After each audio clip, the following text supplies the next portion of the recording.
Hai, selamat datang kembali di Mimin Art Channel. Tentunya penasaran kan dengan alur cerita selanjutnya? Yuk kita langsung saja dengerin ceritanya. Bab 60.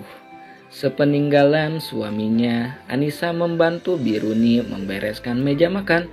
Setelah itu dia langsung masuk ke kamar dan menghubungi sahabatnya, dan beruntungnya sang sahabat sedang tidak ada kelas hari ini. Anissa langsung bersiap-siap untuk menemui sahabatnya. Tidak lupa dia pun mengirimkan alamat rumahnya pada sang sahabat. Tak lama kemudian terdengar suara mobil dari luar. Anissa pun langsung beranjak keluar rumah. "Hai Sin, mau masuk dulu atau langsung saja?" sapa Anissa saat melihat Cindy di luar rumah. "Ini rumahmu?" tanya Cindy. "Bukan, ini rumah Mas Ray," jawab Anissa. "Rumah dia ya sama aja rumahmu, dia kan suamimu," ujar Cindy. "Jadi mau mampir dulu atau mau langsung?" tanya Anissa mengalihkan pembicaraan. "Langsung aja deh, mampirnya nanti aja pas udah beres biar gak kesiangan juga," ujar Cindy. Anissa masuk ke dalam mobil Cindy setelah sebelumnya berpamitan pada Biruni. "Jadi mau daftar di mana?" tanya Cindy. "Aku belum tahu juga universitas yang ada desain tata busana di daerah sini, kamu tahu nggak? Atau di kampusmu ada jurusan tata busananya?" tanya Anissa. Di UNJ sepertinya ada sih. Jadi kita juga bisa ketemu kalau kamu di sana," ujar Cindy. "Kita lihat aja dulu ke sana, kalau benar ada baru daftar," ujar Anissa. "Persyaratan udah lengkap kan?" tanya Cindy. "Udah sih, tinggal ijazah aja. Kita mampir ke SMA dulu nggak apa-apa kan?" ucap Anissa. "Nggak apa-apa. Ya udah, kita ke sekolahan dulu," ujar Cindy. Cindy melajukan mobilnya menuju sekolah SMA untuk mengambil dan melunasi ijazah Anissa yang memang pembayarannya belum lunas saat kelulusan dulu sehingga belum dia ambil sampai sekarang. Sesampainya di sekolah yang mereka tuju, Cindy dan Anissa langsung masuk ke dalam sekolah tersebut. "Pagi Pak Udin," sapa Cindy saat melewati satpam. "Pagi Non Cindy, apa kabar?" Non sama siapa? Kayaknya nggak asing, tapi siapa ya?" tanya satpam tersebut. "Baik Pak, ini Anissa, masa Pak Udin lupa?" jawab Cindy. "Anissa? Non Anissa yang dulu selalu bareng sama Non Cindy bukan?" tanya satpam lagi. "Ya Pak, saya Anissa. Pak Udin masih terlihat muda aja ya, sama kayak waktu saya masih sekolah," ujar Anissa. "Ah Non, bisa aja. Maaf ya Non, Bapak tadi nggak bisa ngenalin Non Nisa. Soalnya beda banget sekarang, tambah cantik Non," ujar satpam. "Makasih loh Pak, udah muji Nisa.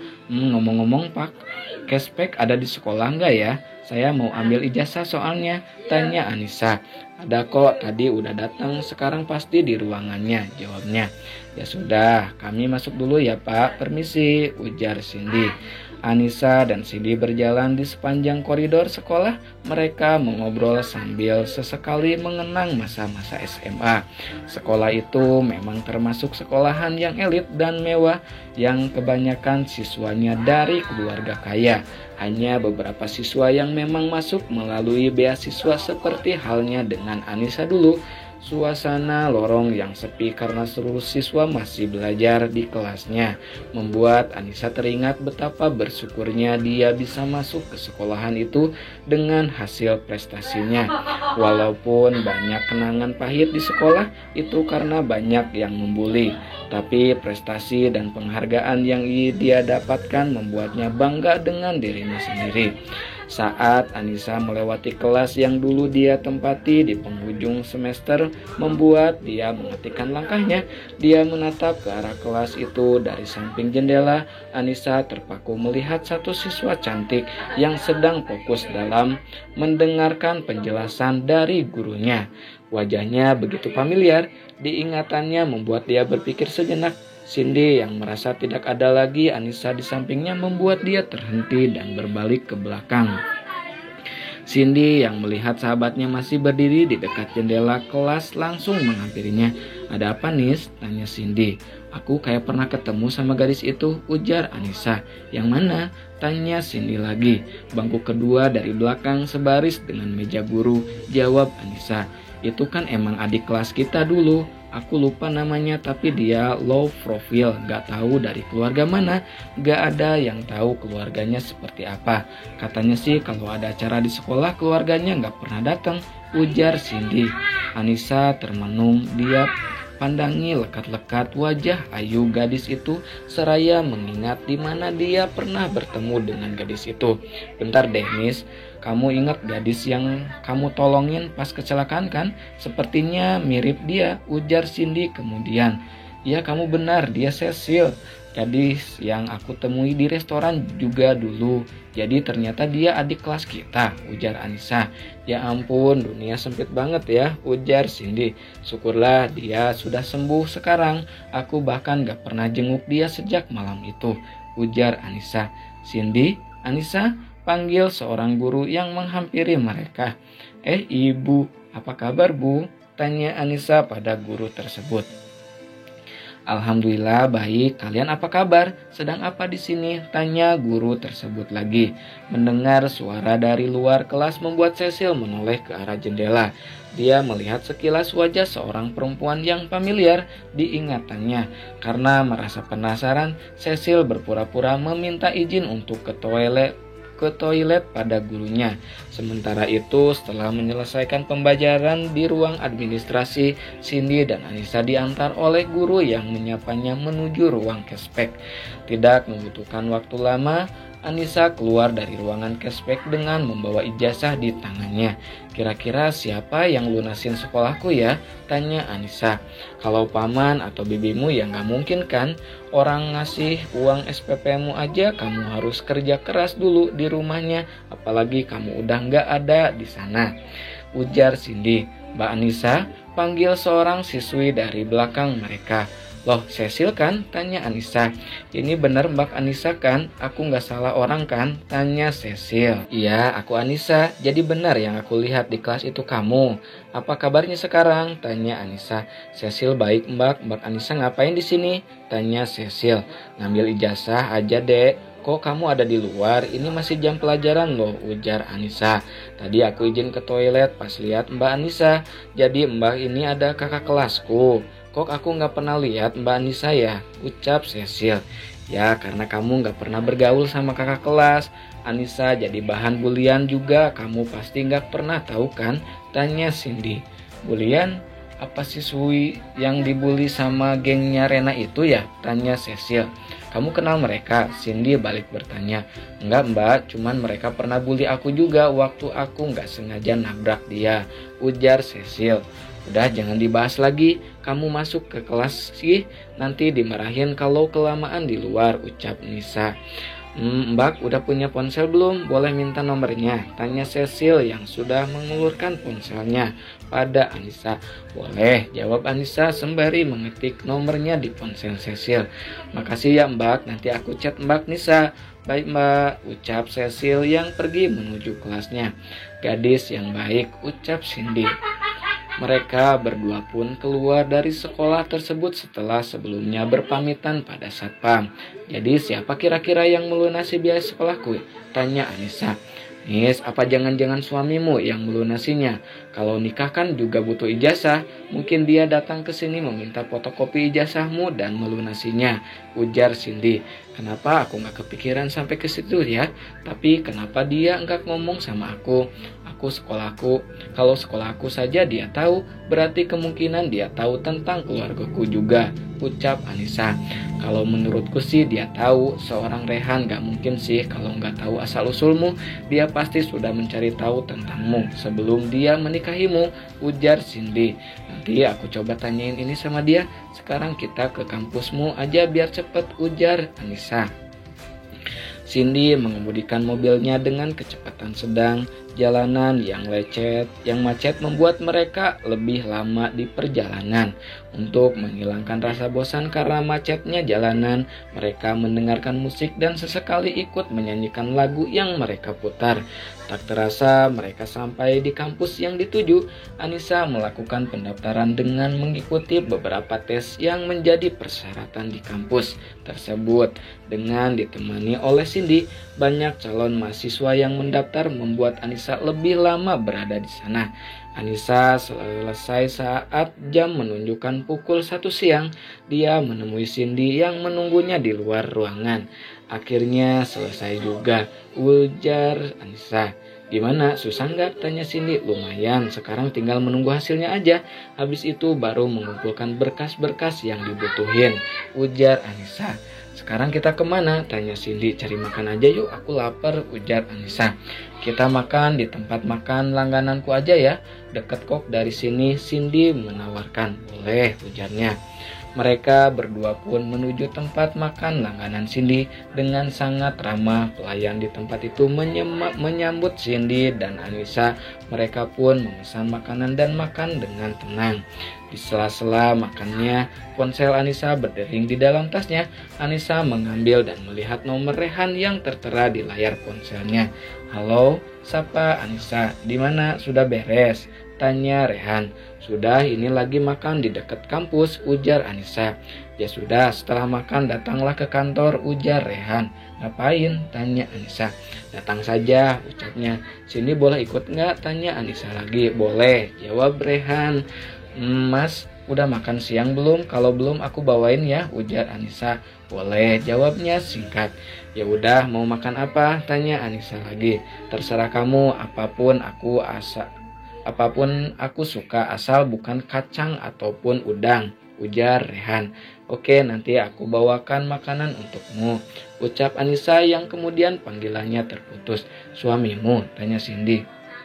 Iya, dia minta aku buat ke kantornya. Kamu ikut ya, dia udah ngizinin kok, ujar Anissa.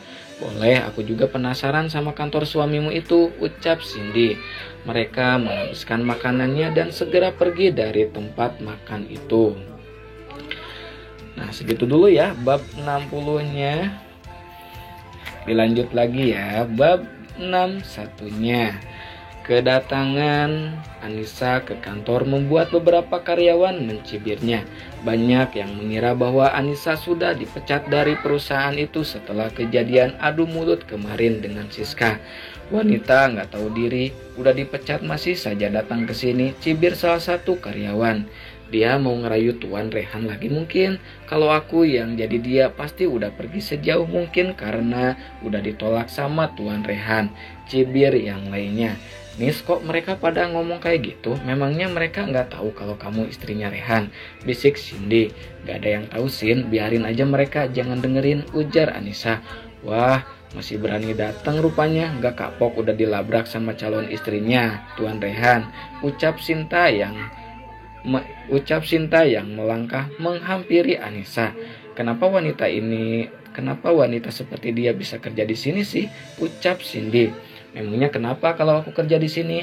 Kalian pasti iri kan melihat aku yang bisa jadi karyawan di perusahaan sebesar ini, ucap Sinta dengan sombongnya. Cih, gak level banget iri sama orang sombong sepertimu, ujar Cindy. Alah, ngaku aja kali. Oh ya, kamu mau ngapain di sini? Perusahaan ini gak butuh orang sepertimu, jadi lebih baik keluar dari sini sekarang juga, ujar Sinta.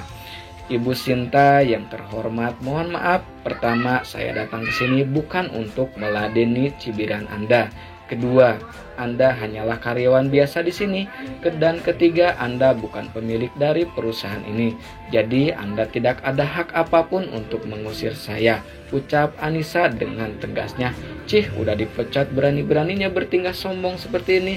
Aku memang masih karyawan biasa, tapi sebentar lagi aku akan naik jabatan. Jadi aku berhak mengusir seorang wanita jalan murahan sepertimu agar kantor ini terhindar dari sial, ucap Sinta dengan menunjuk ke arah wajah Anissa. Siapa yang kamu sebut jalang? Suara berat dan tegas dari Rehan sontak membuat semua yang menyaksikan perdebatan Anissa dan Sinta terkejut. Selamat siang Tuan Rehan, sapa Anissa santai. Tuan, ucap Sinta dengan terbata. Kenapa lama sekali? Aku sudah sangat kelaparan di sini. Ucapan lembut Rehan pada Anissa seketika membuat karyawan yang melihatnya terpaku. Ini kali pertama mereka mendengar suara bosnya yang biasa kaku dan galak menjadi lembut dan penuh kasih sayang. Sinta yang melihatnya pun terkejut dengan apa yang dia dengar. Jalanan macet, jadi lama sampainya, ucap Anissa. Siapa yang menghinamu? Tanya Rehan pada sang istri. Saudara yang tidak layak disebut saudara, jawab Anissa. Kamu dan semuanya dengar ini baik-baik. Anissa bukanlah pelakor ataupun wanita murahan seperti yang kalian tuduhkan padanya. Saya tidak ingin mendengar kalian menghina dia lagi di dalam maupun di luar kantor ini. Dan ingat, posisi dia di sini bahkan jauh lebih tinggi dari kalian semua. Jadi, hormati dia seperti kalian menghormati saya. Paham? Ucap Rehan dengan tegasnya. Paham, Tuan. Kami minta maaf atas ucapan kami. Ucap salah satu karyawan yang mewakili karyawan lain. Dan kamu, kalau kamu masih ingin bekerja di sini, jangan pernah membuat isu apapun tentang Anissa. Kalau bukan karena Anissa, keluargamu tidak akan tenang sampai saat ini. Ucapan Rehan berhasil membuat Sinta terdiam. Ayo ke ruanganku, ucap Rehan pada Anissa. Anissa dan Cindy mengikuti Rehan masuk ke dalam lift khusus petinggi. Caramu melawan dia cukup bagus, ucap Rehan. Benarkah? Aku mempelajarinya darimu, ujar Anissa yang menoleh ke arah Rehan. Dariku? Tanya Rehan. Ya, darimu aku belajar banyak hal saat bersamamu, ucapnya. Bagus, kamu akan lebih mudah menguasai perusahaan jika begitu, ucapnya. Aku nggak teriak dengan perusahaanmu. Aku nggak tertarik dengan perusahaanmu. Aku ingin mengejar karirku sendiri, ujar Anissa. Tapi perusahaan membutuhkanmu, apalagi namamu sudah tercantum sebagai pemilik perusahaan ini, ucap Rehan. Kan ada kamu, ujarnya. Cindy yang berada di belakang mereka tersenyum senang melihat Anissa yang terlihat bahagia saat bersama suaminya. Semoga dia bisa membahagiakanmu selama ini, Nis. Aku senang kamu bisa tersenyum bahagia seperti ini. Aku berharap dia jodoh terbaikmu. Dan aku pun berharap semoga gak ada lagi penderitaan yang kamu alami, kata Cindy di dalam hatinya. Anissa menyiapkan makanan yang dia bawa di atas meja dengan senyuman yang terus mengembang. Terima kasih, kalian mau makan lagi? Tanya Rehan. Aku udah kenyang banget, Mas Ray aja, jawab Anissa. Saya juga masih kenyang, Pak, ujar Cindy sembari menunggu Rehan makan. Anissa dan Cindy sibuk membicarakan tentang pendaftaran dan tes-tes yang Anissa lakukan semasa di kampus tadi. Bagaimana kuliahmu? Jadinya di mana? Tanya Rehan setelah selesai makan. Aku daftar di tempat kuliahnya Cindy, tapi kita berbeda gedung, jawab Anissa. Kenapa nggak satu gedung saja? Jadi aku nggak terlalu khawatir kalau ada Cindy bersamamu, ujar Rehan. Bidang yang kita mau berbeda, dia di fakultas ekonomi, sedangkan aku di fakultas teknik, jelas Anissa. Tapi gedungnya masih berdekatan kok, Pak, jadi kami bisa sering ketemu di sana, ujar Cindy. Baguslah, saya minta sama kamu awasi dia dari pria-pria di sana, ucap Rehan pada Cindy. Siap, Pak, saya akan menjaga Nisa sebaik mungkin. Dia sudah saya anggap seperti saudara saya, jadi itu juga sudah kewajiban saya untuk menjaga Anissa, ujar Cindy. Baguslah kalau begitu, ucap Rehan. Maaf, Pak Rehan. Nisa, sepertinya saya harus pulang sekarang. Mami saya menunggu di rumah, pamit Cindy. Mau kemana? Tanya Anissa. Tadi ada pesan dari Mami, dia minta diantar ke butik soalnya supir Mami lagi libur. Tadinya aku mau ajak kamu, tapi kamu disuruh kesini. Ya udah nggak jadi, jawab Cindy. Maaf ya, salam aja buat Mami. Makasih juga udah mau nemenin aku, ucap Anissa. Siap, santai sajalah. Aku selalu siap di saat kamu membutuhkanku, ucap Cindy. Kalau gitu aku pamit dulu ya, Nis. Pak Rehan, saya pamit, ucap Cindy. Hati-hati di jalan, ucap Anissa. Cindy menganggukkan kepalanya dan keluar dari ruangan itu. Jadi bagaimana? Tanya Rehan. Bagaimana apanya? Anissa balik bertanya. Kapan kamu mulai kuliah? Tanyanya lagi. Belum tahu, nunggu hasilnya dulu. Kalau lolos tes baru melengkapi berkas-berkasnya. Setelah itu baru ada pengumuman kapan mulai masuknya, jawab Anissa. Oh iya, calon istrimu di mana? Kok tempat kerjanya beda orang? Tanya Anissa. Jangan pernah menyebut wanita itu calon istri padaku. Dia bukan siapa-siapaku. ucap Rehan dengan ketusnya. Kan dia yang bilang calon istrimu, ujar Anissa. Rehan menatap Anissa tajam. Tanpa basa-basi dia mengecup bibir Anissa singkat. Itu hukuman karena kamu sudah menyebut orang itu dengan sebutan seperti tadi, ucap Rehan. Main nyosor aja, ucap Anissa. Aku udah pernah bilang jangan sebut dia lagi, ujar Rehan. Ya maaf, tapi jawab dulu pertanyaanku, ujar Anissa.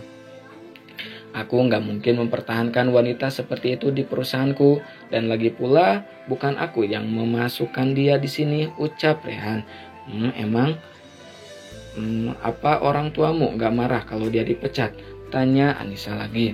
Aku nggak peduli soal itu, aku hanya peduli dengan kenyamanan istriku, ucap Rehan. Sudahlah, jangan bahas dia lagi. Sebentar lagi aku ada meeting, mungkin akan memakan waktu yang lama.